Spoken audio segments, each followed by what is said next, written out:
All right. Hi, everybody. Our webinar room is open here today. So participants are starting to come in. So we'll just say hello and greet folks as we're coming into the virtual room. Welcome to today's Ask Us Anything session. This is number 29. It's been a while.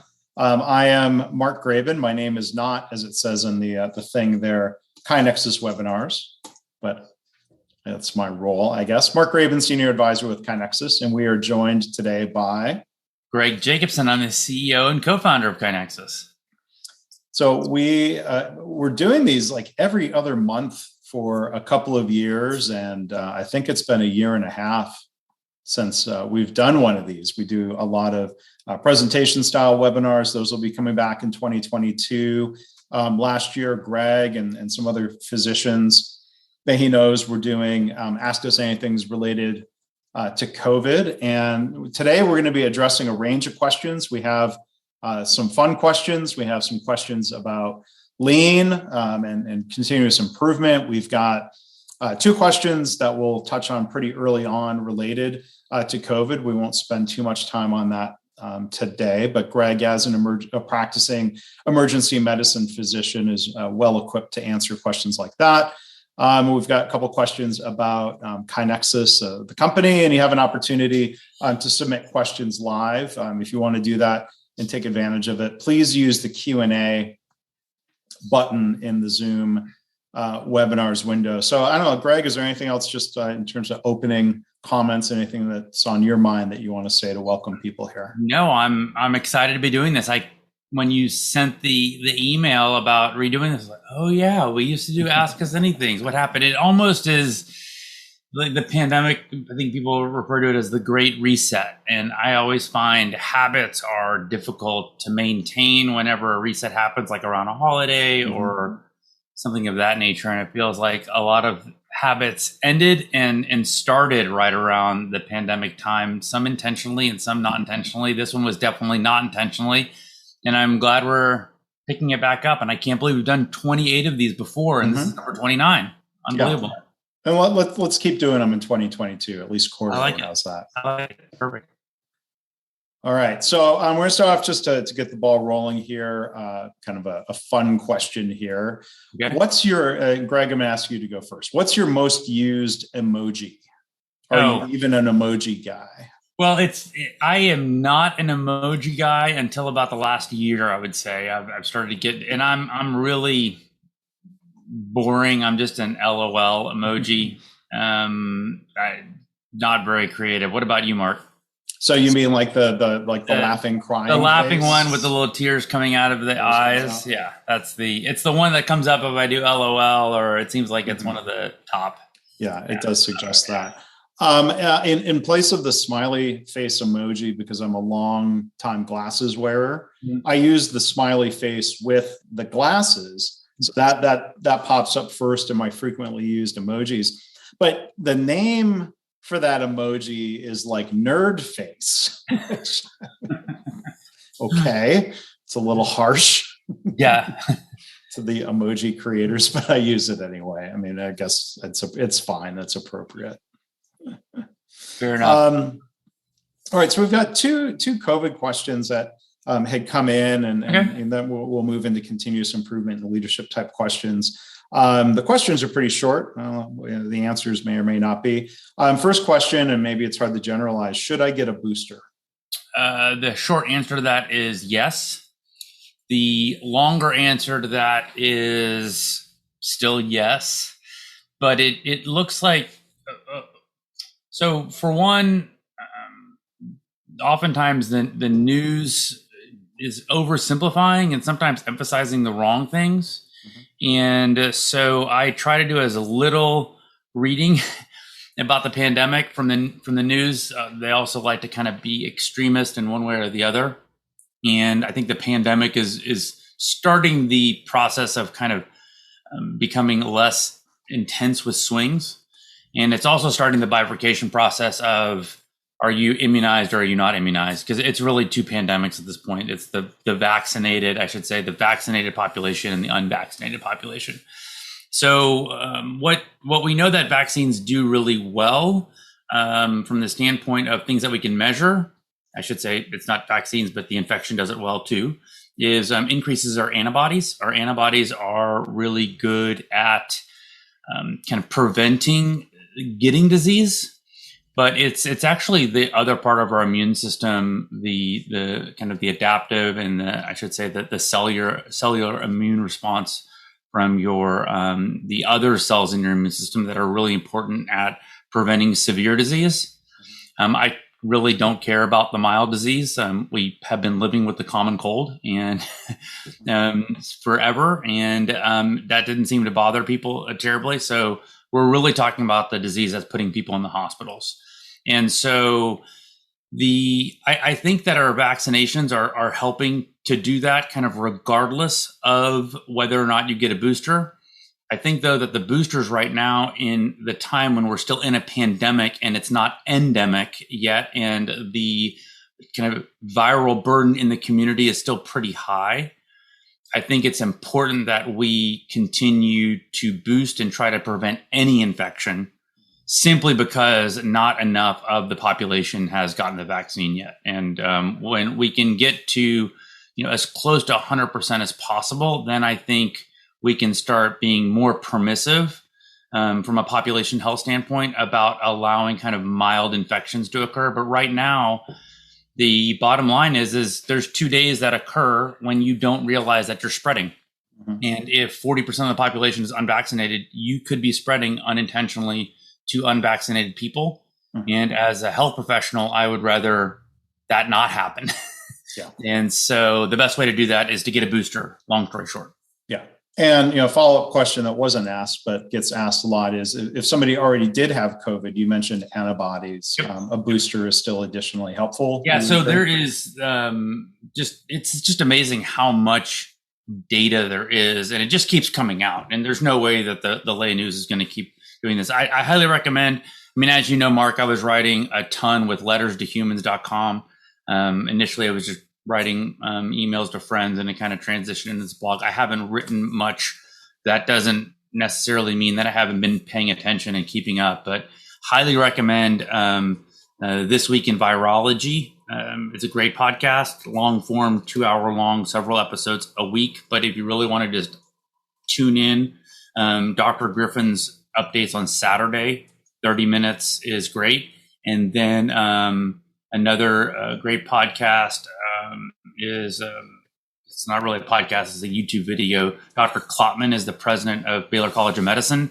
He does a great 15 to 20 minute video on Fridays. He's funny, and he goes through all the current literature.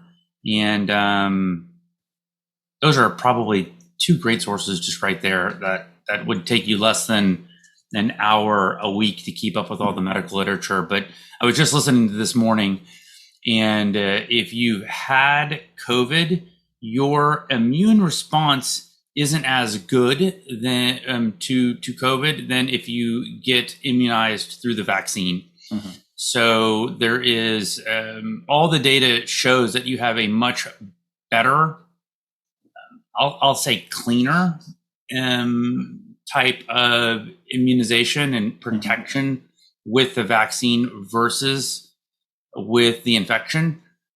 Now, if you've had an infection, there may be some data that suggests you don't need 2 or 3 boosts. You get a lot of benefit from just one shot of a vaccine post-infection. Mm-hmm. But it's very clear that that you get a huge amount of benefit getting the vaccine. You're going to decrease the chance that you spread it, which I think is probably the most compelling reason for people to get vaccinated right now, that you aren't harming other people. And there's benefit, to answer your question. Yeah. Okay. Thanks. And then the second question before we'll move on to other topics, how concerned are you about the Omicron variant? I'm less concerned, honestly. I think a lot of this has to do with behavior. If Omicron, outcompetes Delta and becomes the predominant variant, it looks like the vaccines are protecting against severe disease. And if you are around people that are of high risk, then you should get boosted, because it looks like the booster will help you prevent the infection. So if you have not had your second dose in the last 6 months, then go ahead and get it. My prediction is it's going to be a lot like the Delta. It's just going to take over. There's going to be a surge. The surge is going to primarily affect unvaccinated people. We cannot forget that 1,000 Americans are dying a day.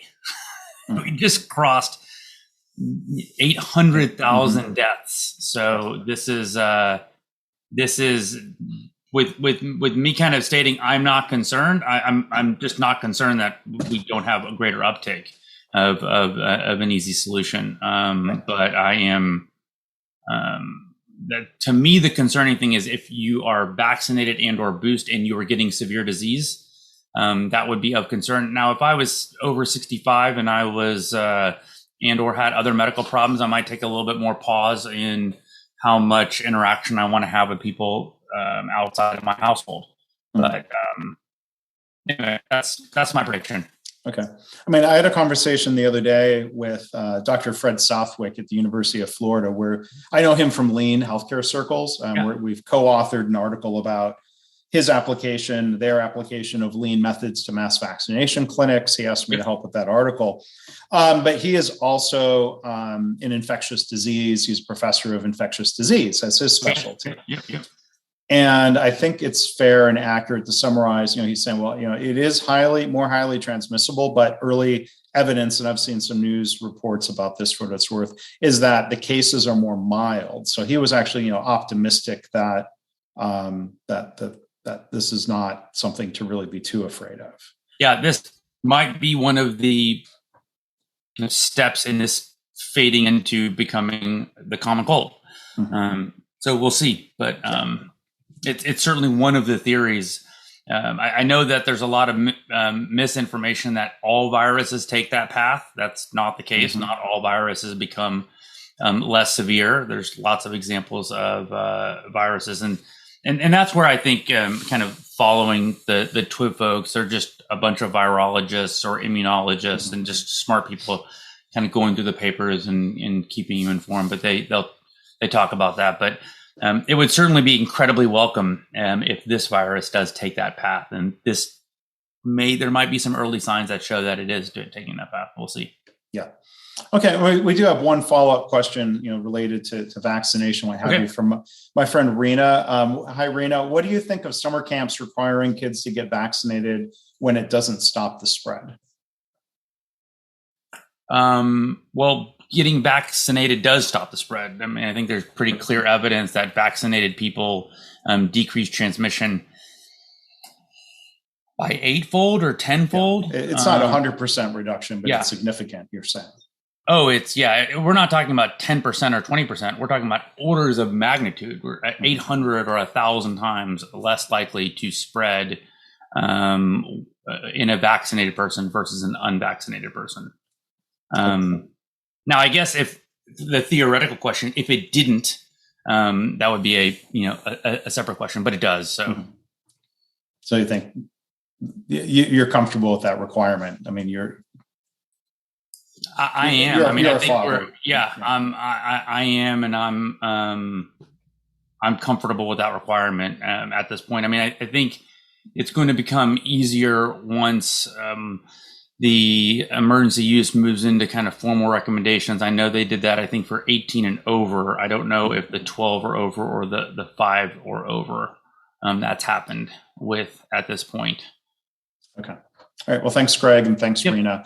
We got a question that was submitted by Madeline. She asked, this is back to improvement and organizational questions. What are the strategies to sustain improvement? Let me tackle that first with at least one thought. I mean, to me, I think the most effective strategy for sustaining improvement is engaging people in the improvement process. I think far too often, and I'm not saying Madeline is doing this, but what I see in other organizations is the discussion about sustaining change or gaining buy-in as a way to encourage sustainment of change, is that people are being engaged way too late.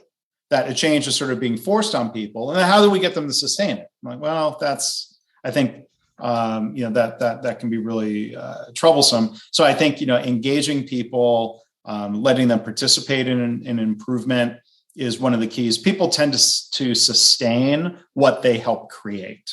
So that would be my first thought. What? Yeah, I'm kind of having dual first thoughts. One is have you created the pieces of kind of in place to help create that organizational habit, right? The cue, routine, benefit, and then as I'm thinking through, so really what we're talking about there, have you created a methodology that would create good? I like the term choice architecture, but in this case, it would be like good, behavioral architecture to set people up for success. And then I'm also thinking, oftentimes what we hear about, Mark, is leaders saying, "Oh, we need to do some of this improvement stuff. I'm going to make a big deal of it," and then it's never mentioned again. And there's this kind of assumption that if I talk about it on Monday, it's going to sustain in perpetuity. And I think that it's pretty clear. All systems have entropy, number one, and all systems are going to kind of regress to prior habits that they do. So it is really the job of leadership. And that's what we've seen, Mark, right? The organizations that do this consistently for the long haul, leadership is really bought in about beating the drum of improvement and focusing on it and making it a part of people's responsibility and making it a part of the culture. And that really requires them doing very visible things to show that it's important and that they're doing it at the local level. And they really want to promote that at the broader level. Yeah. And there's probably a couple different ways of interpreting this question. I was thinking of it in terms of how to sustain a particular improvement. I think what you were touching on, Greg, you were thinking more of like, how do you sustain an improvement methodology or an improvement culture? Yeah.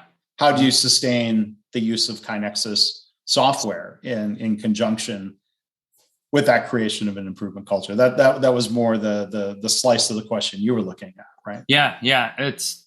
It's interesting. I almost felt like the same answer, but yeah, it's subtle differences. I think also making it kind of answering it on your side, making it the kind of either the default or the easiest thing to do, right? Water goes down the easiest path. So if you do the improvement and then you want to sustain kind of that improvement, we could get off into, making that part of the new standard work. But I really think if the standard work becomes the easiest kind of path forward, it's going to be a much easier or much more successful, sustainment. Yeah. I mean, one other thought I'll share, one other thing I found helpful is not just working to gain alignment and agreement around the improvement, the solution, the countermeasure, whatever you want to call it.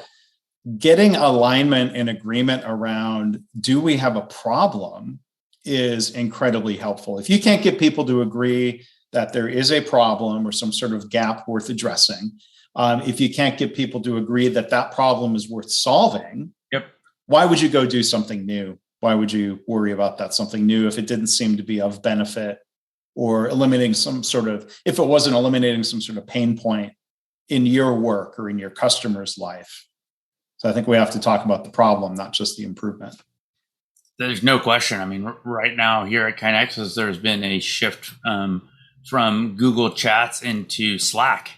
And I think that the people that really moved into the Slack world identified that there was a problem. And I think a lot of the people that were like, I'm perfectly fine in the system that I'm in, really didn't see there being a problem. And so kind of identify. So sometimes there's, hey, I didn't know there was a better way. I didn't realize that there was a problem. I was just kind of doing what I've always done. Yeah. And sometimes do you realize you're hitting your head against the wall? Oh no, I didn't realize. Yeah. Well, I mean, sometimes it's not always framed as a problem, but there's an opportunity. Like you said, there's a better way. Because I'm kind of on the periphery of daily work at KaiNexus, but I got that invitation to join chat. And I'll admit, I'm not proud of it. I had this thought of like, yeah, we tried that 5 years ago and it didn't work.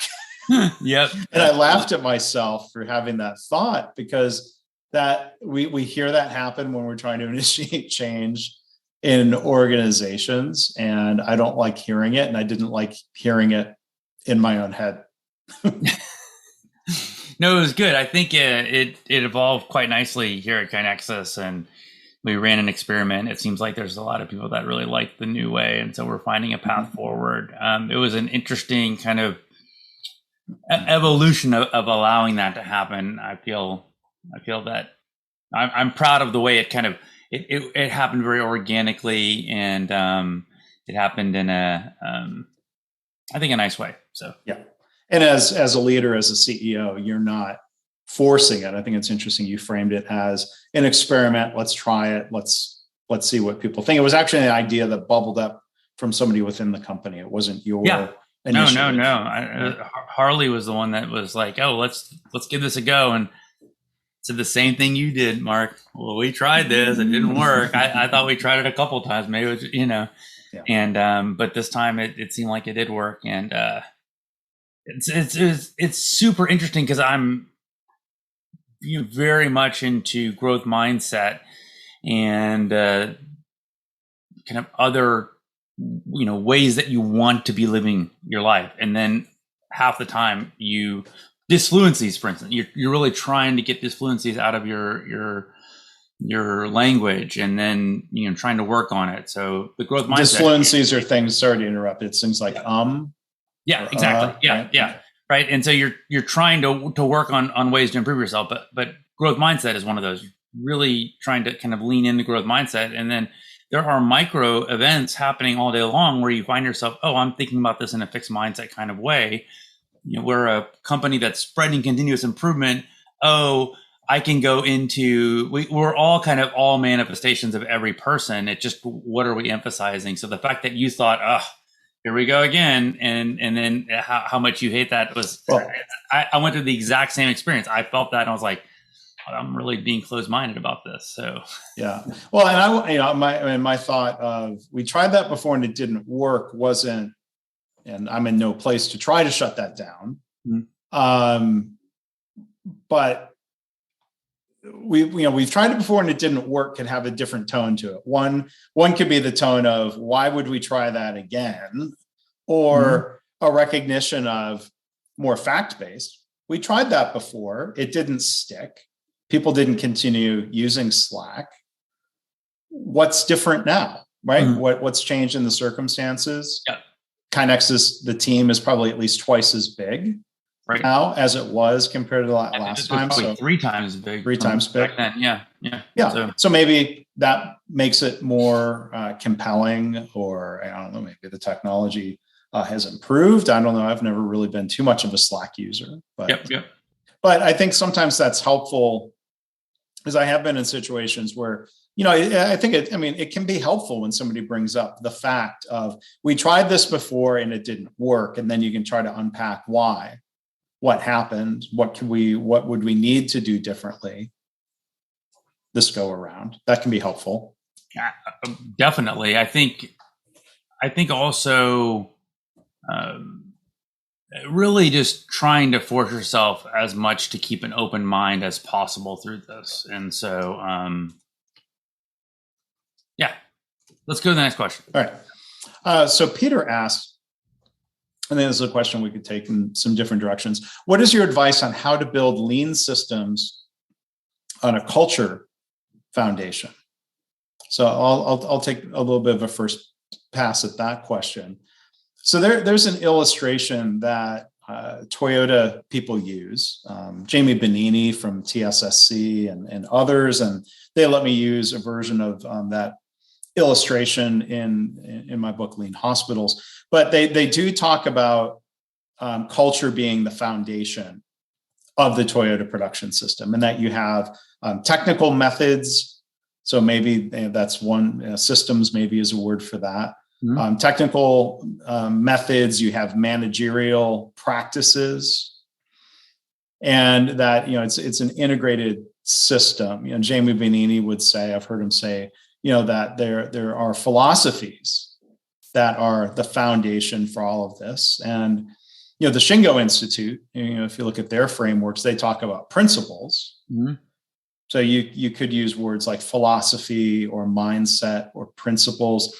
But I think there's something to be said to looking at the Shingo principles or the principles or philosophy of an organization like Toyota and thinking like, well, what principles and philosophies are we using as a foundation for improvement?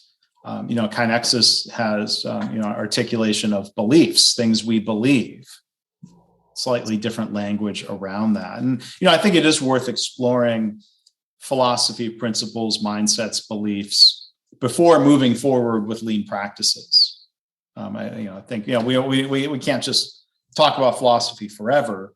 But, right. Again, as Toyota, people would say it's part of that integrated picture. I think there's a bigger risk of just moving forward with tools and not thinking about principles or philosophy or mindset and trying to gain agreement around those. There's also a risk that, if lean is nothing but this, it's just sort of talking exercise, then that doesn't move us forward either. So there's certainly a tension there, though, right? Because in some ways, I would emphasize that culture is simply a manifestation of action, right? Sure. I'm thinking of and you always correct me on this quote because I always misquote it, but it's, am I going to think my way to act, or am I going to act my way to think? Am I going to think my way to a new way of acting, or act my way to a new way of thinking? Exactly. And there's probably there's a balance. There's probably a little bit of both. So there is probably on one end of the spectrum, we're just going to kind of sit around and talk philosophy all day long, where you're probably not going to get anything done. And then the other end of the spectrum is, we're just going to go and grab a couple tools and just start doing those tools and not be thoughtful about, what are they and why are we using them and what are we trying to accomplish and things of that nature. So there's probably some balance in there between, how are you, my gut feeling is that, that kind of taking an approach that says, okay, we're going to create a lean, how do you create repeat the question again? How do you create build lean systems on a culture foundation? On a culture foundation, right? So there's probably like this non-linear way to think through that. You're probably not going to go from completely thinking through something and then I'm going to implement it all in 1 week. There's probably going to be this we're going to kind of think through or we're going to behave a certain way. Well, that's the definition of culture. And what are the behaviors? We're going to do behaviors that kind of promote problem solving and, continuous improvement and putting the customer at the center of it. So there's probably this, just like a professional, a basketball player. Well, they probably don't perfect a free throw. To where they're now I've got the free throw perfected. Now let me go perfect dribbling, and now I'm going to go perfect pass. I mean, you probably are doing all of these things in a fine balance with the kind of the right mentality, and I do think that that culture though is people like us do things like this to quote Seth Godin as I've done, but and then not to be too scatterbrained, but if I'm not scatterbrained, then I'm not myself. You mentioned a little bit about the fact that we kind of, I would say, finally wrote down our values and traits. And I would argue that it's something we could not have done back in 2014, which I often kind of consider that time frame when we became more than a two-person company, or even back then, even back before then, because we didn't know who we were. Sure. We didn't know what we valued and or what we think kind of created us as a company, or we didn't know what traits were there. So there is a little bit of that balance of okay, well, we gotta go do some behaviors, figure out who we are, then we can define these things, and or we should be able to define these things to influence who we're going to become. And it's a pretty philosophical question. It's a very Zen question. Yeah.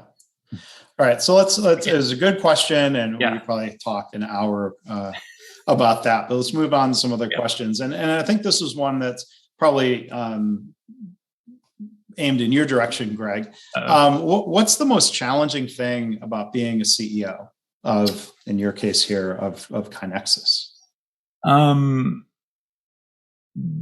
The tension between not having any idea of what you're doing and having to have a complete idea of what you're doing, and kind of being comfortable with that, kind of that kind of, I'm going to go from my gut, which, by the way, we have more neurons in our gut than in our brain, so there's some science based on that, versus I'm going to read about what should be done. So I found that to be the most challenging part of being a CEO, but I also find that to be the most compelling and most intellectually interesting part. I don't think I have a problem listening to everyone's ideas, and sometimes maybe I'll be a little grumpy about it, but then usually 5 or 10 minutes later I'm like, I think Maggie did have a point there, let me go ahead and make whatever point she was talking about, try to emphasize that. But so I would say that, and then I'll give another one. It really feels like my role has changed over the years significantly.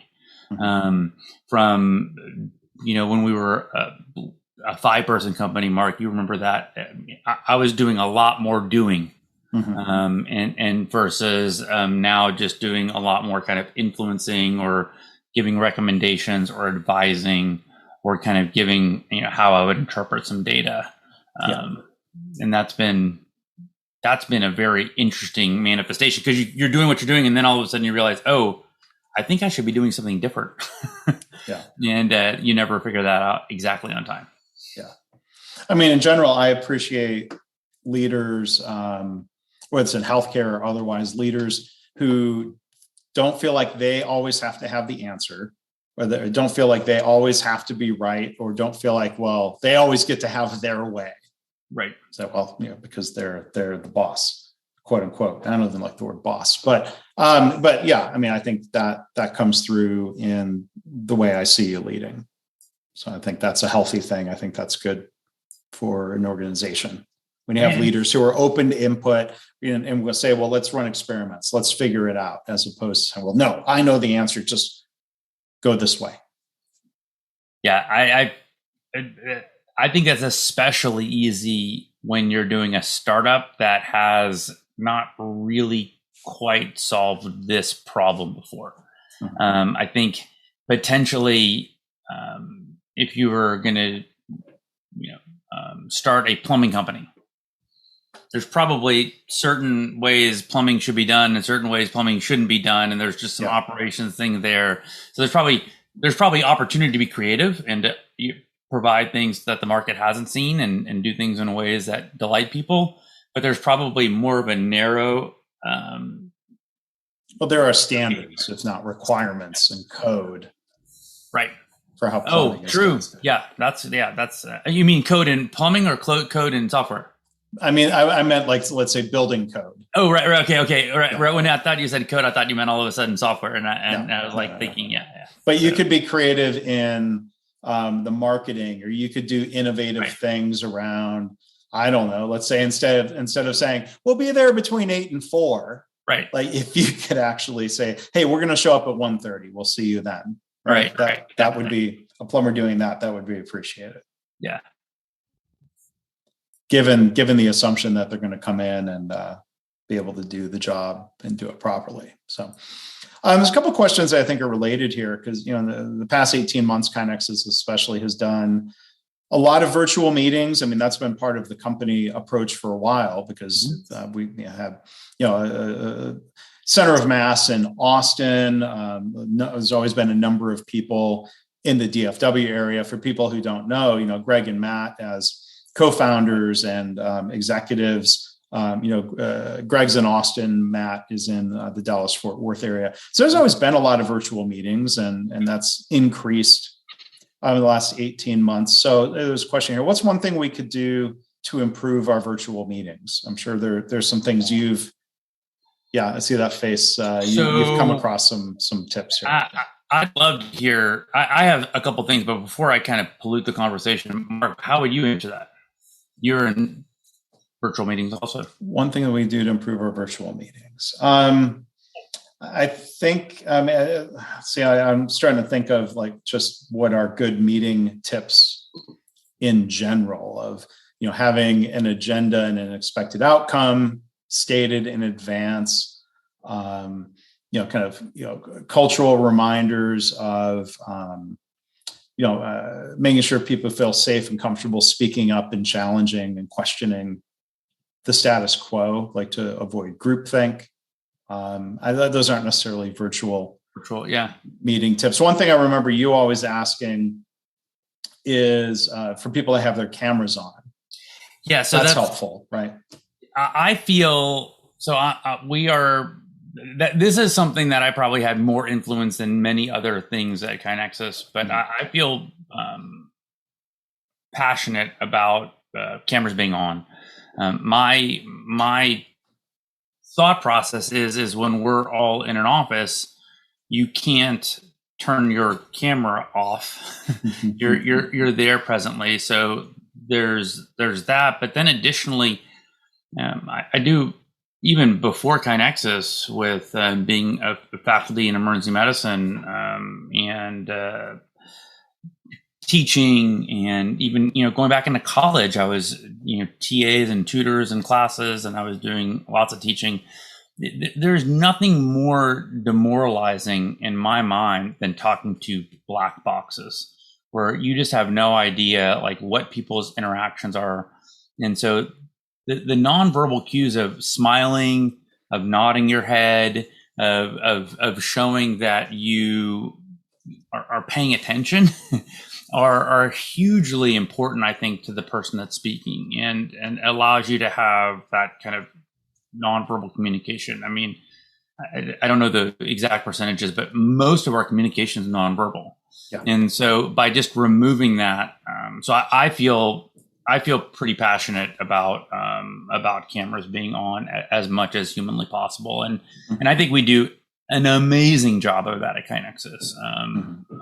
We've done poorer in the past, but over the last several months, I mean, it's been just really exceptional. And I know a lot of people, aren't 100% bought on board, but it's very appreciated that we're trying to still be as connected as we possibly can. The other thing that is a tip that I only discovered probably in the last several months is I turn off self-view. I think looking at yourself constantly is so stressful and so time consuming. And if your face is on the screen, you're going to look at it. Because that's a difference from normal in-person meetings. We don't have a mirror across the table. Right. And so with Zoom, if you haven't figured it out, you can hit the ellipsis and you can hide self-view.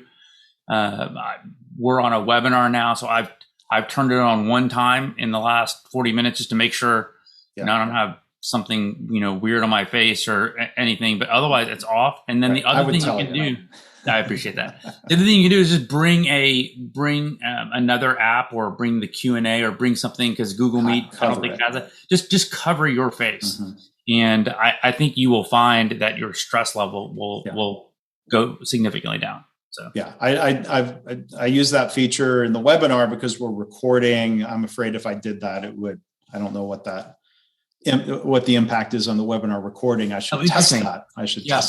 sometime. Well, and then another trick, kind of when we're talking about this, is I try to put the person I'm talking to in a small screen.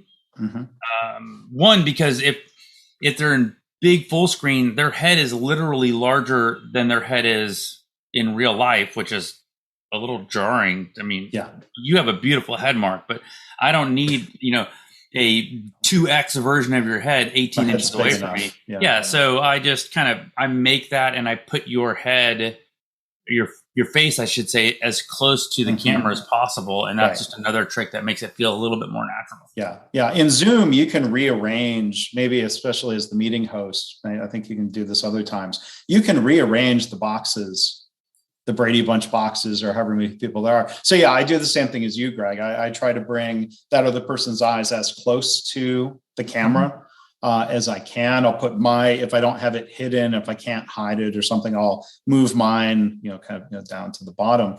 But trying to create that appearance of eye contact the best you can. I mean, like right now here, I'm looking right into the camera. That's something a lot of people recommend. But then I'm now only seeing your reactions to things out of peripheral vision. So, I've seen different technical solutions, like supposedly FaceTime on your phone. There's a little trick that if you're looking at the screen, it makes it look like you're making eye contact. There's some digital magic. And then I sometimes see ads for like a webcam that you can kind of put down into the, over the center of your screen. Right. Which that may solve some problems and create other problems. But I think the eye contact thing is something we're still figuring out. Yeah, just scrunch up the image and put it right next to the camera, and you're 90% of the way there. Pretty close. Yeah.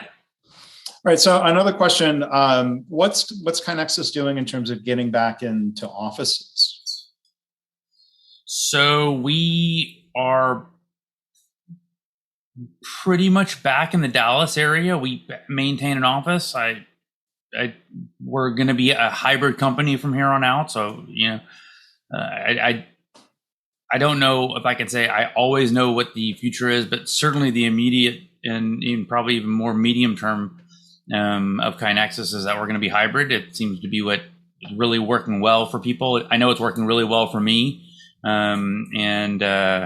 That doesn't mean if you want to go in 5 days a week, you can go in 5 days a week. But yeah, in the Dallas Fort Worth, and our Dallas Fort Worth team has grown a lot.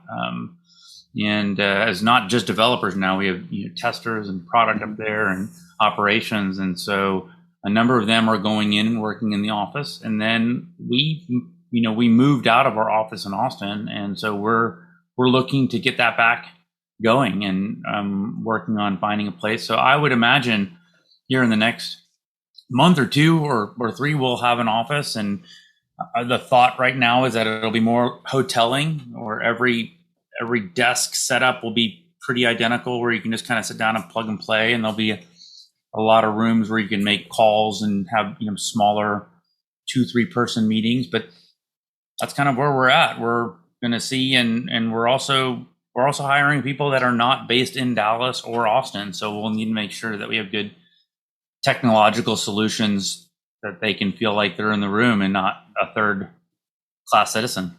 So we'll see. As we do a lot of virtual interaction with customers, and we want KaiNexus customers to get the same service and support and attention regardless of where the person they're interacting with is sitting. But we know there are benefits to having people together, and that's part of what figuring out that hybrid workplace we did what that means. We did holiday parties last week, and they were super fun. There were a number of people, many people that I have never seen in person, and so that was just a lot of fun. There's something that maybe in the future they'll be able to fix, but there's certainly, with the technologies we have today, there's still something a little bit missing. So yeah. And I'm looking forward to late January. KaiNexus does biannual get-togethers, and so I'm looking forward to doing that. It's been 2 years. There are a number of people on the KaiNexus team I haven't met in person since I was out of town and not able to do the holiday parties. But let's transition a little bit. There's a related question here about meetings. Morgan from our team here at KaiNexus asked a really good question. How do you gauge the proper quantity of meetings versus the benefit of having work time and less context switching. So that kind of question could apply to, should we meet once a year in this all company meeting, twice a year, quarterly? There are trade-offs, and the same thing would apply to meetings that are maybe being held weekly or daily on a more ongoing basis. What's some of your thought about that, Greg? One, I'm wondering which Morgan it is. Morgan Robertson. Okay, got it. Right. We have two Morgans on the team. We do. We're always playing with that. I think the answer is going to be different for different people. There's a great blog post that Adam Hamid, our chief architect, sends out occasionally. It's called Makers versus Managers. Mm-hmm. And so it talks a lot about context switching. It talks a lot about the kind of work people need to do and kind of optimizing for either stretches of time or kind of the engagement. So I would imagine that will not be the same for everyone.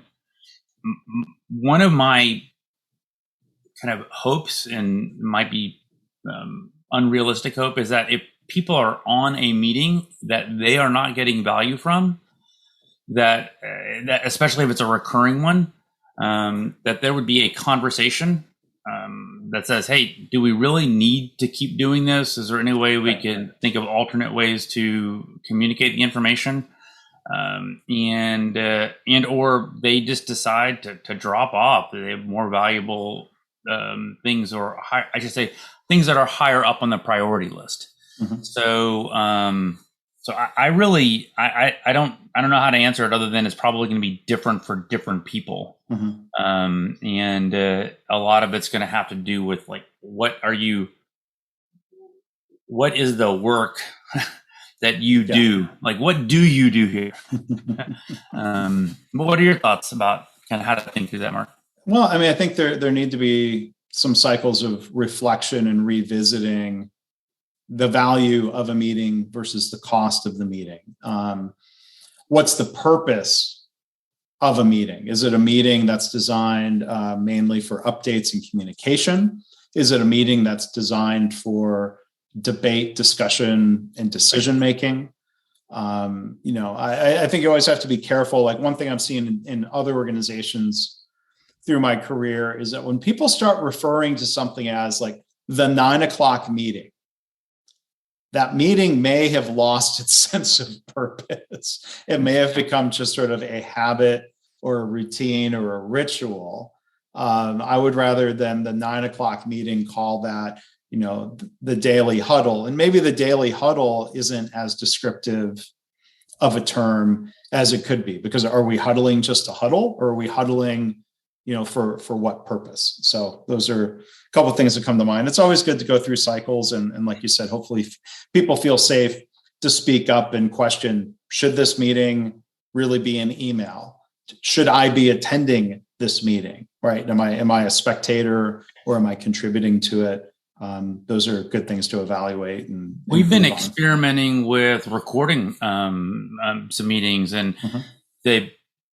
Some things that I wanted to be a part of, they'll just record and I'll listen to it. And you've heard me talk. I've kind of increased the speed at which I listen to podcasts. Yeah. And so I'll listen to meetings at 1.5 or even 2x, and I'll get a flavor for kind of what was discussed. And so I really like that. We also, for our weekly meeting that we do on Fridays, where we all get together, we take notes.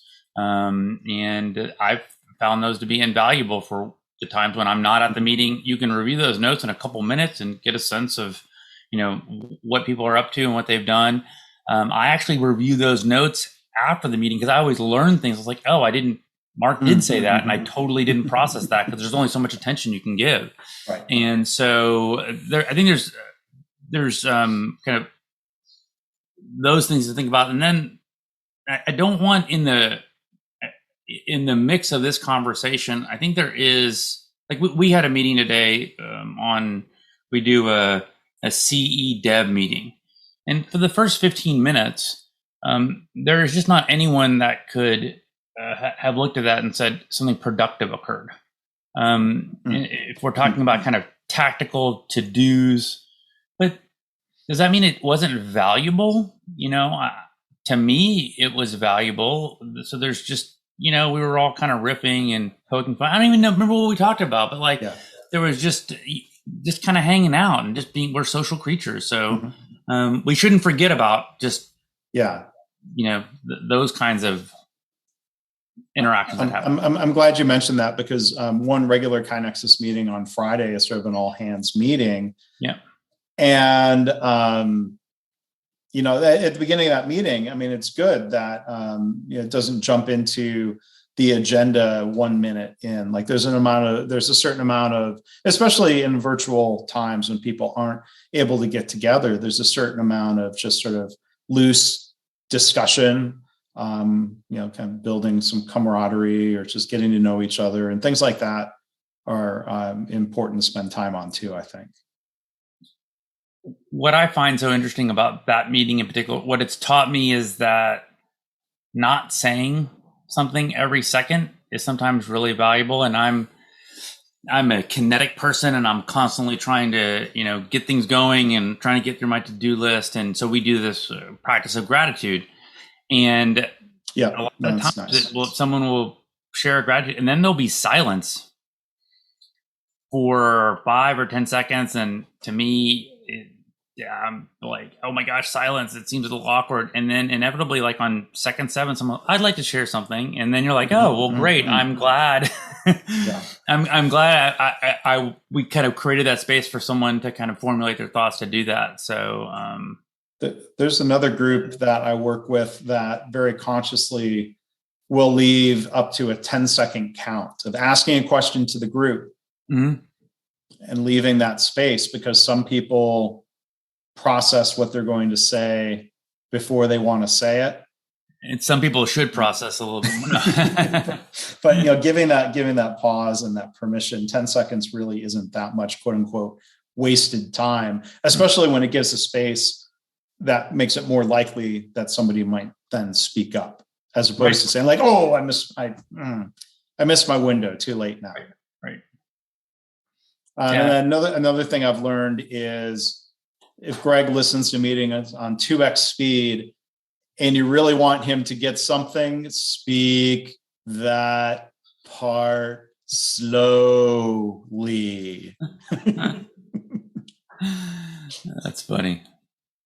All right. So another is kind of a random question. This will be a short question just to spice things up, if you will, in the spirit of Ask Us Anything. What's the weirdest food you've ever eaten? Of course, weirdest being subjective, if not judgmental, but most unusual food, weirdest food that maybe most everyone hasn't eaten. I don't know. How are you going to answer that? My brain didn't work like this. Well, okay. So first thing that comes to mind is from one of my trips to Japan, maybe 4 years ago. And I'll preface it by saying I've gotten totally comfortable with raw fish, raw or slightly meat, like a beef tartare or a beef carpaccio, or even, basically raw steak at a sushi restaurant. Are things I've gotten comfortable with. Like teenage me would have never thought I was going to do that. Yeah. But in Japan, where it is often served as a delicacy, and I wasn't concerned about safety because I know it was being done properly and whatever, raw sashimi chicken. Oh, interesting. That was a challenge. No, I've not had that before. Yeah. I tried it, and it's better cooked. Whether it's grilled or fried or poached or whatever, grilled. Did I say grilled already? I did. Yeah. There are certain texture benefits or whatever to, I think, things that come through with raw fish or even raw beef, but the raw chicken, I'm like, no. So the salmonella with chicken has to do with handling, I guess. I just never thought about, because you're not supposed to eat raw chicken, right? Because of salmonella. It would be illegal in the U.S. unless a restaurant. I've heard there are restaurants in New York that do it sort of under the table if you're in the know and you ask. But I mean, I think well, no, it's on the down low. But I think with the places in Japan that specialize in this, there's a freshness and a cleanliness in the whole operation from butchering or getting the chicken. Sorry, this is going to be plus people are eating lunch maybe while they're listening to this, but I did not think it was better because it was uncooked. Fair Just enough. from a texture, and it wasn't just because it was new to me. I'm like, I don't think this is better. Like frying a chicken, I think is an amazing thing. So why would I eat it raw? Right. Yeah, no, I would have to think about. I'm sure my wife Adrienne, if I asked her, what's the weirdest thing? Because I'll pretty much eat anything if other people are. If it's edible, I mean, if it's just something that people eat, I don't. I'm always up for an interesting experience. Before we get too further on, Adam had posted about meetings, about the POSTIT method or post-it method, and so that might be something people want to look at. Oh, that was in the chat. I didn't see the chat. it. Yeah. Okay. So just want to throw that out to folks if that's something they want to. I think to me, the thing I'll speak to about this, I think meetings that do have a purpose and a clear agenda, even if they're recurring, like, oh, these are the things that we do during this time.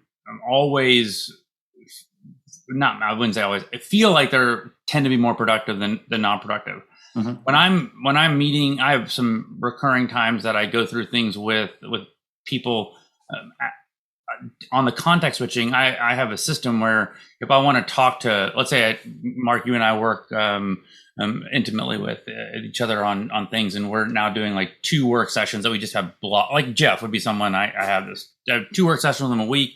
When I think of something that I don't want to interrupt him with, I just toss it on that list, and then when we meet at those times, we usually have, I needed to talk to you about that. We needed to talk about this, so that's something to think about. And then the other, some kind of system where you're not interrupting people that you work with. And then the other thing to think about is, I think if there is a recurring meeting that does have a purpose, when that purpose is done, just end the meeting. I mean, we end meetings early all the time here. Yeah. There's no reason to be aghast with a meeting and to fill the space if everything has kind of been accomplished, ended. Yeah. So not to go back to the meeting thing, I just noticed that there was a comment and I wanted to. Yeah. And for people who want to Google that, I'll just summarize real quickly for people who are just listening or watching to the recording. Post-it: purpose, objective, structure, timing, then inputs and type. So whether the inputs to the meeting, what type of meeting is it? So thank you for sharing that. All right. So maybe real quick this is a question that maybe deserves a longer answer. A question that came in here live: how can you keep motivated as a continuous improvement manager? Do you have thoughts on that, Greg, based on customers and people you talk to? Yeah, I think the only thing I could think of from this that would be kind of unique and interesting is I genuinely feel, to the bottom of my heart, and am incredibly passionate about the importance that doing continuous improvement is to humans, to the people that you work with, and to the organization. So constantly reminding yourself of what you're doing matters. And that doesn't mean that every day or every week or every month you're going to be the most effective and it can have knocked it out of the park and everyone's is going to see your vision or understand why you're doing, but just don't forget that it really matters. Yeah, would be my kind of well, and hopefully the motivation is strong. If a CI manager ideally is in a situation where the culture drive for continuous improvement comes from the CEO and top executives. I could see where if to your point, if someone felt like the work isn't important, or if it's not connected to a core part of business strategy and results, and it could be tiring in a way. I don't know if that's demotivating, but I think executives, there's a role for CI managers and CI professionals and specialists, but I think there's a lot of evidence out there that the CEO cannot delegate the creation and the nurturing and the growth of a culture of continuous improvement. That can't be delegated. Like tasks and work and training and coaching and support and things that can be delegated. Right. But I think one thing that helps keep motivation alive is when the organization from the very top isn't putting someone in a position where they might get worn down, if that makes sense. 100%. Yeah. You can't delegate passion. Cool. All right. Well, with that, my clock just ticked to the top of the hour. So I think we'll go ahead and wrap it up there. Thank you, everyone who submitted questions in advance or during the session today. If you want to sign up to be notified about future webinars, both the presentation style webinars and the Ask Us Anythings that will continue, you can sign up for to be notified about those at kainexus.com/webinars. So I want to thank everyone for attending. Greg, thank you for being a good sport with questions about you and your work and the company and other things. Maybe next time, if you come up with a weird food, we can start with that. Sounds good. And I always appreciate spending time with you. I always learn stuff from you, Mark. So thank you for making this happen. All right. Well, thank you, Greg. Thanks a lot. And we want to wish everyone the best for the holidays and going into the new year here. And we'll see you Kai next time. Kai next time.